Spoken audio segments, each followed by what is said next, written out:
नमस्कार, देशोन्नतीमध्ये मी साक्षी आपलं स्वागत करते। भारतीय संस्कृतीत सण आणि उत्सवांना विशेष महत्त्व आहे। येथे प्रत्येक सणाचे स्वतःचे महत्त्व आणि पौराणिक इतिहास आहे। हे केवळ धार्मिक श्रद्धेचे प्रतीक नाही, तर निसर्ग आणि प्राण्यांशी असलेले नाते देखील प्रतिबिंबित करतात। असाच एक धार्मिक आणि सांस्कृतिक सण म्हणजे नागपंचमी, जो सापांच्या पूजेचा दिवस आहे।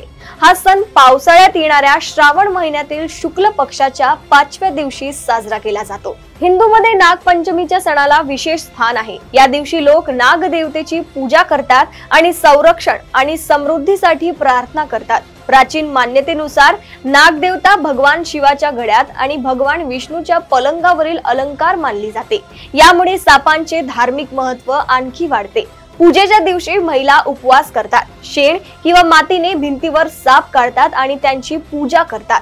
त्या सापाची कथा ऐकतात। अनेक ठिकाणी खऱ्या सापांची पूजा केली जाते, त्यांना दूध आणि हळद अर्पण केले जाते। लोकश्रद्धेनुसार नागपंचमीला दूध उकळू नये, सापांना दूध अर्पण केले जाते। जर तुम्ही या दिवशी दूध उकळले किंवा दुधाचे पदार्थ बनवले तर पैशाचे नुकसान होऊ शकते आणि त्यासाठी तुम्हाला दोषी ठरवले जाऊ शकते।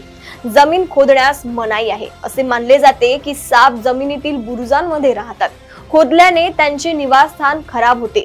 तव्यावर पोळी आणि पराठा बनवू नये। तवा अग्नितत्वाचे प्रतीक मानला जातो। सापांना आगीची भीती वाटते। राजा जन्मेजयने आपल्या वडिलांच्या मृत्यूचा बदला घेण्यासाठी यज्ञ केला होता। तसेच लोकश्रद्धेनुसार तवा हा सापाचा फणा मानला जातो, म्हणूनच या दिवशी तवा चुलीवर ठेवला नाही जात। नागपंचमी हा केवळ एक धार्मिक सण नाही, तर निसर्ग आणि प्राण्यांबद्दल आदर आणि संतुलनाचे प्रतीक आहे। तो आपल्याला शिकवतो की प्रत्येक सजीव प्राणी सृष्टीचा एक भाग आहे आणि त्याचे स्वतःचे महत्त्व आहे। नागपंचमी आपल्यामध्ये सापांविषयी भीती निर्माण करत नाही, तर श्रद्धा, सुरक्षितता आणि सहअस्तित्वाची भावना विकसित करते। हा सण आपल्याला भारतीय संस्कृतीच्या खोलीशी आणि वैज्ञानिक दृष्टिकोनाशी देखील जोडतो। देशोन्नतीच्या सर्व प्रेक्षकांना नागपंचमीच्या हार्दिक शुभेच्छा। नमस्कार।